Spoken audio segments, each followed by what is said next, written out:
Thank you very much, Carolina. Also, thanks to the whole team of the conference. I think you do a great job organizing it, and so far the speakers were great too. Thanks for having me. The clicker is right here. Let me get that. So, when we deal at Dynamo Partners with brands, clients, companies working across the various stages of their app portfolio's life cycle, ranging from concept, development, into marketing and user acquisition, we come across two major problems, and I guess you're all familiar with those two. First, it's really competitive in the App Store environment. Every day, a lot of developers releasing, publishing their own apps, and it's getting harder and harder to take the top spots in the App Store's ranking charts. Second problem, it's really competitive when it comes to finding the right and appropriate acquisition channels, because they are limited, at least those who deliver great quality users, and they come for a price. So to tackle those two problems, my talk today is addressing those of you who are into user acquisition and A, want to get a kind of competitive advantage in the app stores, and B, trying to add a couple of organic, let's say, acquisition tactics to your marketing toolkit. There you go. Imagine a situation in a supermarket where your application is actually a bottle of shampoo.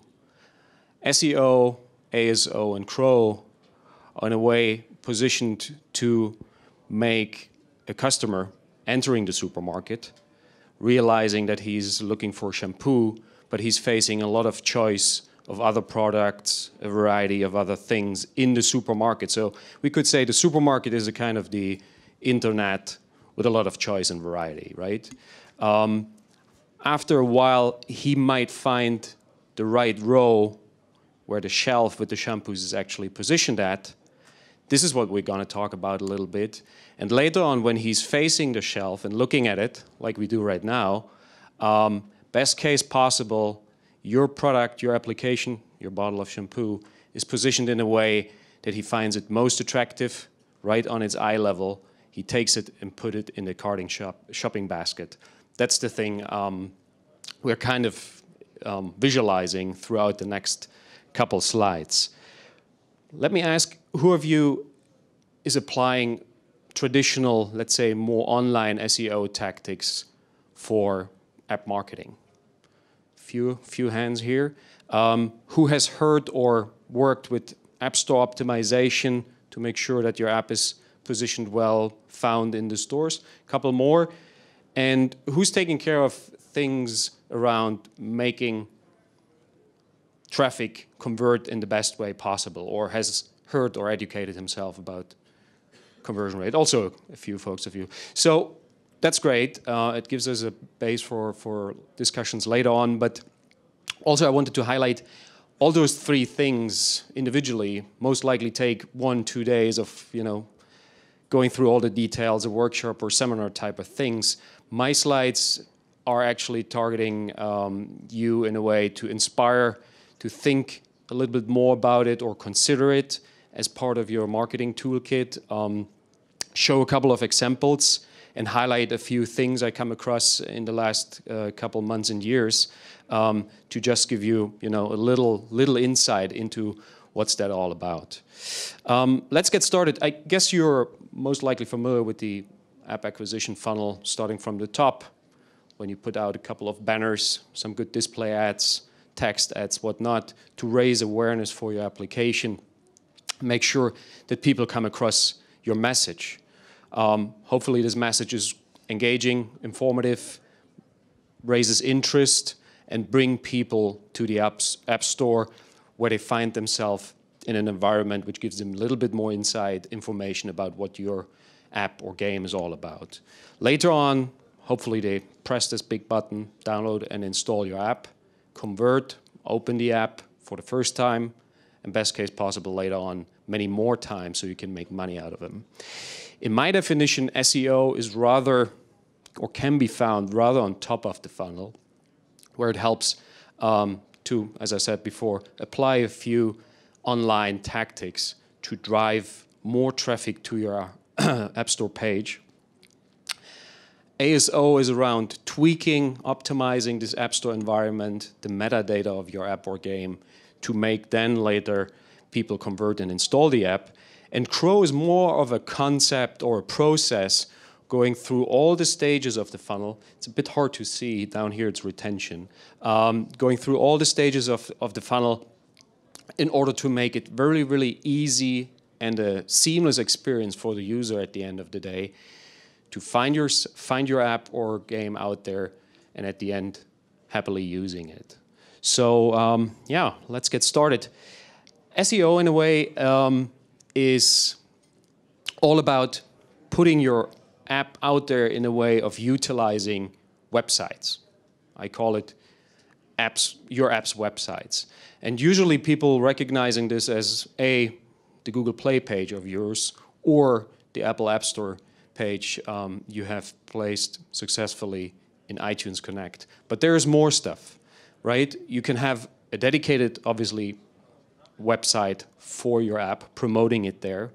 You can have social media sites helping your application to stand out and have a presence in the web.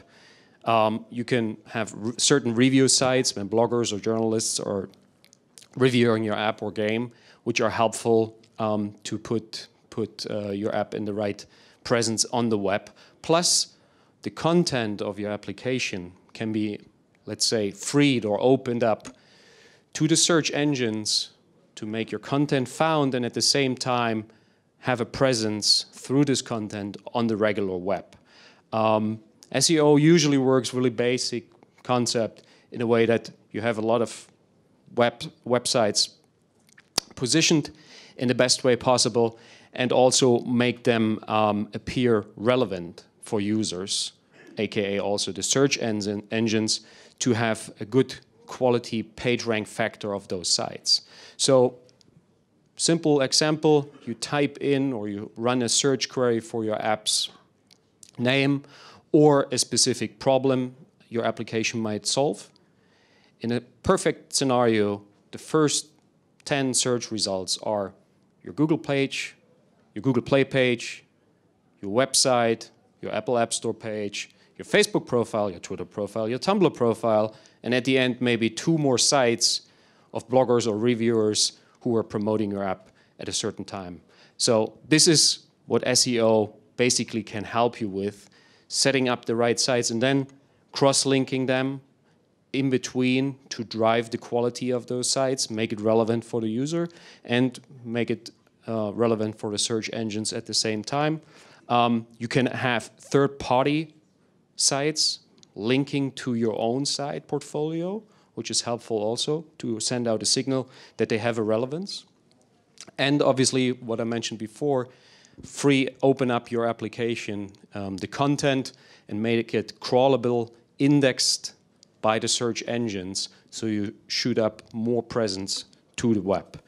A few examples or questions usually people start asking when I introduce those concepts around SEO for mobile apps is, what is a landing page in a way gonna look like? So a few examples, some are using videos on it. Obviously the store badges are really prominent positioned here. Others do it most likely in a more simplified way. What sticks out is you have a certain call to action, the badges above the fold. There are plenty applications or games using a lot of great artwork, to educate, inspire, make the user end up feeling interested about the app or the game.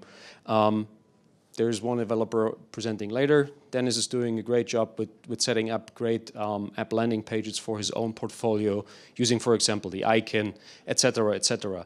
So there's a lot of stuff on the web where you find great examples, good benchmarks about how to design the perfect app landing page for your application. And at the end of the day, if you have a great application landing page, plus your social profile set, promoting your application or game, then at the end, most likely you profit much more with extra traffic to your Google Play and Apple App Store site. App review pages can help to drive your SEO tactics forward. All of you probably are reading blogs or review sites of outlets which are promoting apps or reviewing apps or games. And what you can do is, let's say when you start promoting an application or launching a new app, you run a backlink analysis of one of your competitors to really focus on those review sites which are bringing great additional traffic to your competitors, and you can profit from that too. Here I just took the example of Mobile Strike by Machine Zone, ran a quick analysis about what are the relevant blogs talking about this particular mobile game, right?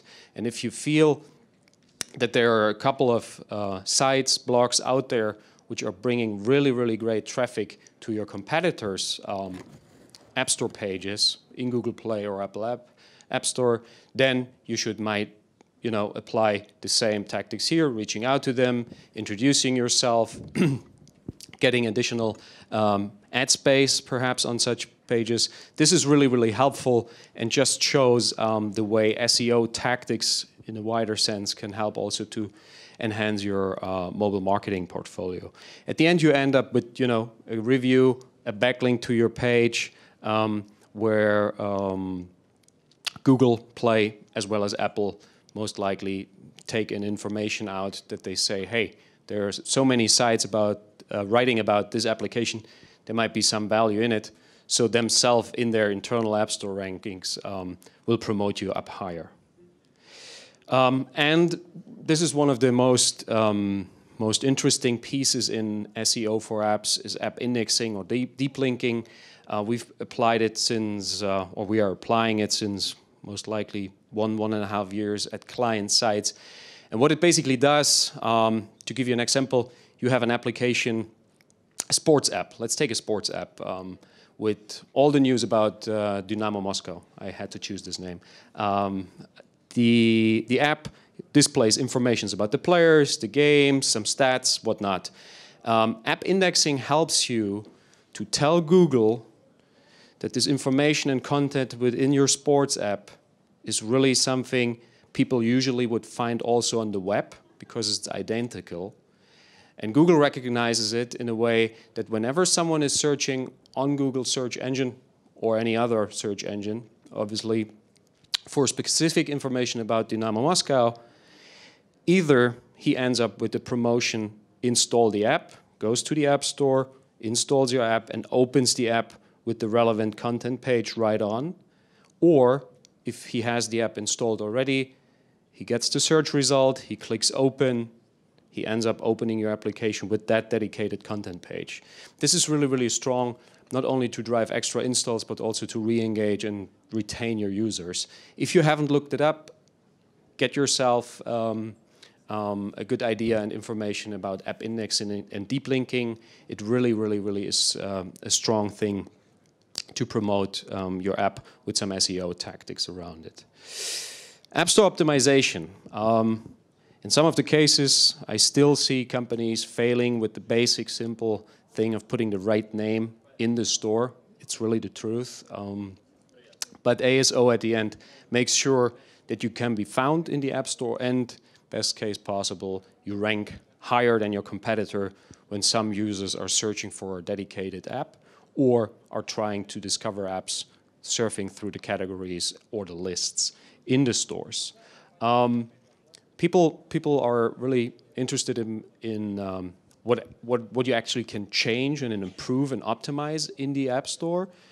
I just listed here all the touch points, and there are slight differences between Google Play and Apple App Store, but those are the main key triggers which you can change, optimize to be found better in the store, to rank higher for a specific keyword, and convert better whenever someone's surfing on your Google Play or Apple App Store page. The title, the description, the keywords, obviously, something related to text. Then you have some visual touch points, which are really, really important to take care of. Not that you end up, just calling up your developers or designers and saying, hey, just upload a screenshot 5 pieces each, and off we go and we launch the app. That's not working that way anymore. There's really a science behind what kind of screenshots. I will show some examples later. You should take care of when promoting or uploading your app and the metadata to the store. Plus reviews, ratings, and social signals. Something really important, as you know, you can review an app, you can leave a rating, you can like an app on Google Plus when you're in the Google Play Store. You can Facebook like an application in the Apple App Store. Those are signals and touch points which helps the stores themselves identify great, valuable applications, and therefore they're most likely ranking higher. Make sure you cover those things when talking about or thinking about App Store optimization. One of the major questions I always hear is how I get started with my keyword list, right? I either launch an app or I want to update it. I've heard about ASO. There's a strong impact of keywords to my metadata. How I get started? Well, first things first, and that everyone will tell you who's coming from an SEO background. Write for the user. Write it in a natural way. Write it in a way he understands the value of your game, or the fun it brings, or the solution your app might actually bring to the table, solving a specific problem. Have a look on your competitors. Maybe they describe themselves or their app game in a certain special way. You get an indication or a highlight on some specific keywords you might want to use yourself. Use all the tools which are basically out there available, right? Look at Google Trends, see what specific keywords might gain some traction, become more higher ranked and searched for.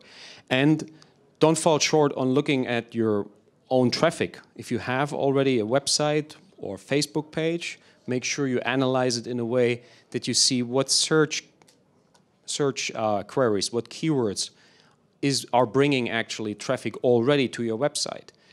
There's a high chance that the same search pattern and behavior from the user can be applied to the App Store. And those keywords, for example, are the ones who should come on top of your list when setting up a new keyword list.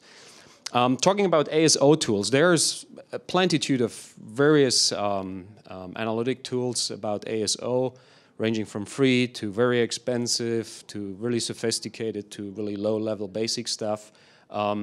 Choose wisely. At the end of the day, they save you a lot of time comparing keywords, evaluating keywords, ranking keywords in a way. Is it a really competitive one? Are a lot of users searching for it, but a lot of apps actually rank for the same keyword? Maybe you want to use the second best where the competition is lower. Those things ASO tools can help you with, and make sure you get a good overview about the possibilities out there. Then, also hard to read, few little things, singular, plural. There's some specifics which have to be taken care of. If you put in car as a keyword, you're very, very good off covering the search query for cars, right, at the same time. So you don't need to apply those two keywords. I just, wanted to highlight, the slides will be shared after the conference. So for those of you who can't grab all the details yet, you might want to look it up later. But yeah, don't stuff keywords in titles and texts. Apple and Google got smarter, let's say. Not really smart, but smarter in a way of identifying people who are trying to kind of, do keyword stuffing using the same keyword over and over and too many times, making it really unnatural for the user to deal with a description, for example, in the stores.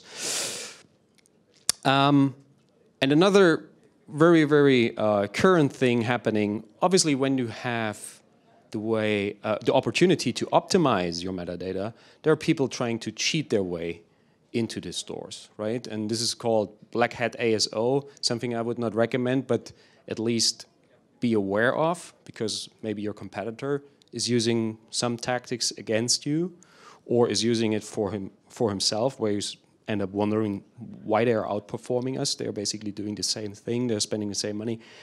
Where's the edge? I just wanted to give you a little nudge into that direction, that there is kind of a underworld in the app stores. For example, let's say you have an application which is a paid app, right?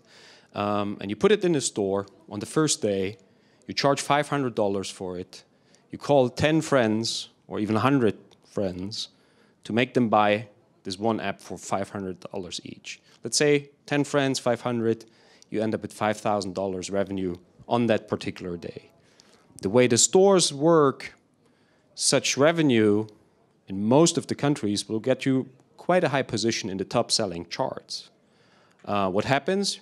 You rank very high, you get good visibility at a certain point in time, and at the same time you reduce your price to 99 cents. And what happens? High position, 99 cents, very attractive. You might want to end up with selling quite good based on this high position without spending any marketing dollar. And 3 days later, your friends reimburse the $500. They don't need to pay for it, and off you go. So there are things happening around paid applications here. Still, you see, even though it's violating the guidelines of Apple and Google, still you see people asking for reviews, incentivizing this.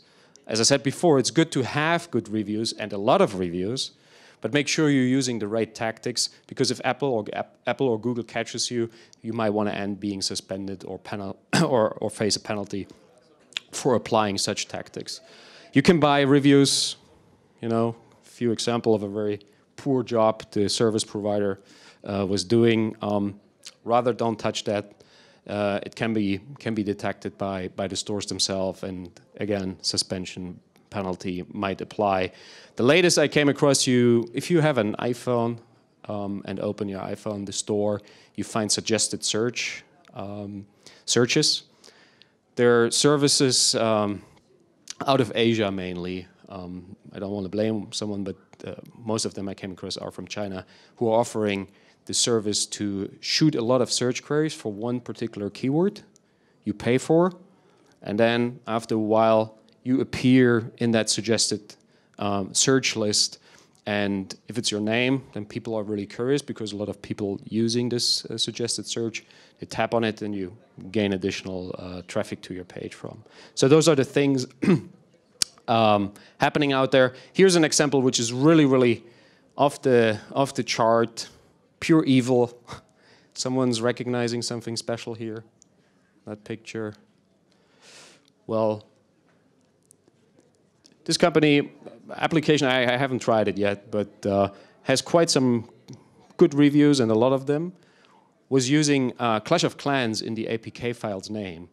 And unfortunately, the Google Play Store is not so sophisticated that when people were searching for Clash of Clans, or Clash of Clans was doing a promotion at a certain point in time, driving a lot of traffic to it, having people searching for it, they were profiting from it just by, you know, putting in a clear violation of a trademark or a brand in their APK file.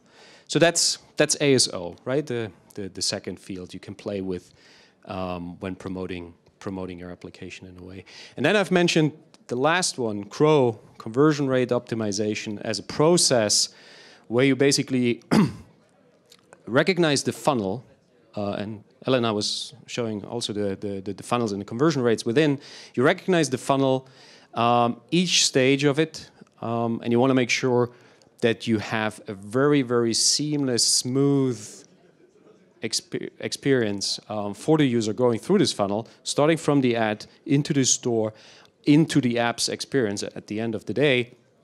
And CRO, if you apply it, you know, from a holistic marketer's standpoint, the right way, can help you to increase this ratio of visits to install and people ending up on your App Store page. You can get, obviously, directly additional organic installs. Plus, if you do paid marketing and then combine it with those tactics here, you end up with a ratio of maybe one paid install,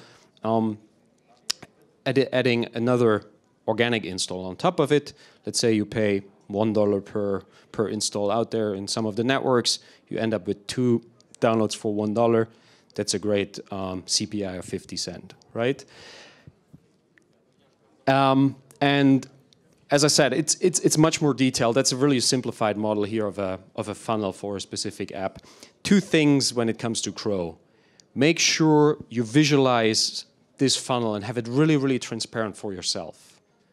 Sitting down, it's a basic example to start with. Sitting down and painting the path a user takes from the first phase or stage on, he sees a banner out there promoting your app or game. And then drill it down until he ends up using your application, doing some events in the app, clicking somewhere, I don't know, opening something, etc., etc. So this is KPI-driven planning in the concept of CRO. Make sure this funnel is transparent to you, and then you apply and set yourself certain benchmarks, KPIs you want to measure. If you don't have an app yet, and a lot of younger or indie developers are struggling with this, just start looking at the web. Is there a similar application which has published certain conversion rates or success rates? Talk to people. Maybe a befriended developer who has a different application still has some experience about how many clicks a banner generates for him. Apply this as a first starting point, because if you have no KPIs or no benchmark for yourself and then start spending money or doing marketing, you might want to fail because you can't measure, is it good, is it bad? You need this kind of framework. So apply KPIs when doing marketing in general and CRO in specific.